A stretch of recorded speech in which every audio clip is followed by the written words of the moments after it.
नमस्कार दर्शक बंधु आपण मानकु मो चैनल एलबी क्रिएशन ओडिया स्वागत जनाऊँगी। आज आपण मानक पई नहीं आसी एक सुंदर कहानी। कहानीटीर नाम है बाघ एवं सुवर्ण कंकण। ताले चलंतु सुनिबा ए सुंदर कहानीटी को। थरे जड़े ब्राह्मण तीर्थ करने पाई बाहरिले। जीवा बाटरे एक बड़ जंगल अतिक्रम करने को पड़िला। से जंगल रे किछि बाट जीवा परे देखिले गोटे बाघ घास खाउछि।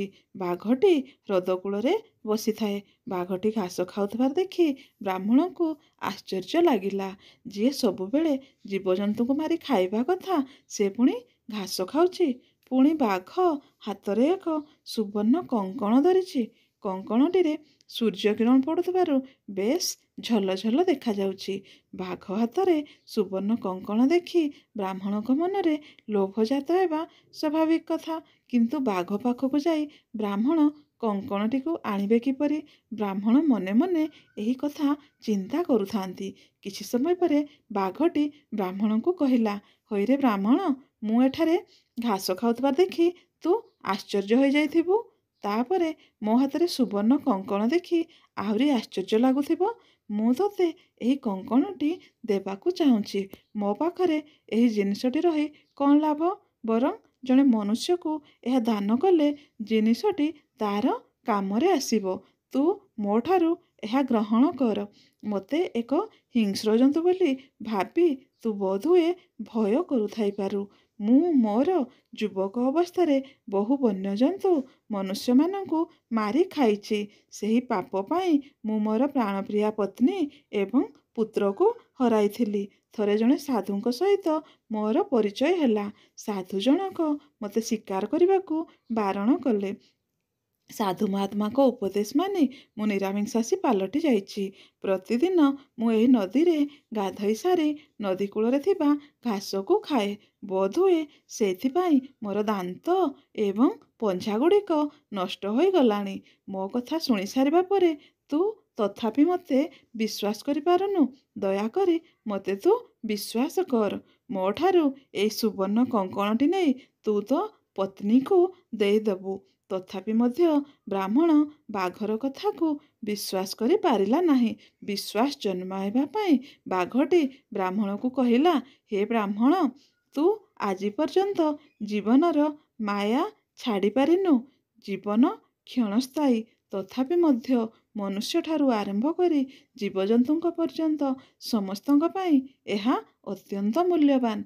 मु जानि पारुछि कंकणटी निश्चय तोर दरकार आसीबो। लोके कहती ब्राह्मण उच्च जाति, सेमानकु दान कले भगवान संतुष्ट हुअंती। कारण भगवान सह सेमानंकर कुआडे सीधा संपर्क अछि बोली स्वयं ब्राह्मण माने ही कहती। साधारण लोकंकु देबा अपेक्षा तोते देले भगवान अधिक खुशी हेबे। यापरे बाघ कहिला, होइरे ब्राह्मण, प्रथमे तू नदी रे स्नान सारी आसीबा परे मु तोते एहाकु दान करिबी। ब्राह्मण ता मन भितरे बाघ को अविश्वास करुथाए। से चिंता कला, बुढ़ा बाघटी तो तार किछि क्षति करि पारिबनी। नदी रे बुड़टाए मारी सारिबा पर देखिबा से कौन कहूछि। एहा भाबी से संगे संगे नदी को गाधोइबा पई चलिला। धीरे धीरे नदी रे प्रवेश कला। मात्र ए कण, नदीटीरू बुड़ मारी उठिबा परे देह सारा पंक कादुओ बोली होई जाइछि। देह एते भारी होई जाइछि जे गोड़ उठाई चालिबा मध्य कष्टकर होई पड़ुछि। बाघटी एही सुजोग अपेक्षारे थाए। से जेमिति ब्राह्मणर एपरि अवस्था देखिला, संगे संगे ता उपरकू झांप मारी नख ओ दांत नथाई मध्य ताकू खंडिया खाबरा करी मारिदेला। तेणु कथारे कुहा जाइछि, विद्वान पुत्र शृंखलित पत्नी, प्रजा मानंकु सुशासन प्रदान करुथबा राजा, कथा कहवा पूर्वरु चिंता करुथबा व्यक्ति, हजम होथबा खाद्य एवं जे कौनसी कार्य करिबा पूर्वरु शतबार चिंता करुथबा व्यक्ति जीवन रे कदापि विपदर सम्मुखीन हुअंती नाही। ब्राह्मणटी जदि लोभर वशवर्ती न होई किछि समय चिंता करिथांता, ताहले ताकू ମୃତ୍ୟୁବରଣ କରିବାକୁ ପଡ଼ିନଥାନ୍ତା। କଥାରେ ଅଛି, ଲୋଭରୁ ପାପ, ପାପରୁ ମୃତ୍ୟୁ। କପଟୀ, ମିଛୁଆ, ଲାଞ୍ଚୁଆ, ଧୂର୍ତ୍ତ ଓ ଲୋଭୀ ଜାତି ସର୍ବଦା ପ୍ରଥମେ ତ ସୁଖ ପାଆନ୍ତି, କିନ୍ତୁ ପରେ ଦୁଃଖ ପାଆନ୍ତି। ଦର୍ଶକ ବନ୍ଧୁ, ମୋ କାହାଣୀଟି କିପରି ଲାଗିଲା କମେଣ୍ଟ କରି ଜଣାଇବେ। ଯଦି ଭଲ ଲାଗିଲା ଗୋଟିଏ ଲାଇକ୍ କରି ସାଙ୍ଗମାନଙ୍କୁ ସେୟାର କରିଦେବେ ଏବଂ ସବସ୍କ୍ରାଇବ୍ କରି ବେଲ୍ ବଟନଟିକୁ ଦବାଇ ଦିଅନ୍ତୁ, ଯାହାଫଳରେ ମୋର ନୂଆ ନୂଆ କାହାଣୀ ସର୍ବପ୍ରଥମେ ଆପଣମାନଙ୍କ ପାଖରେ ପହଞ୍ଚି ପାରିବ। ଆଜି ପାଇଁ ରହିଲି।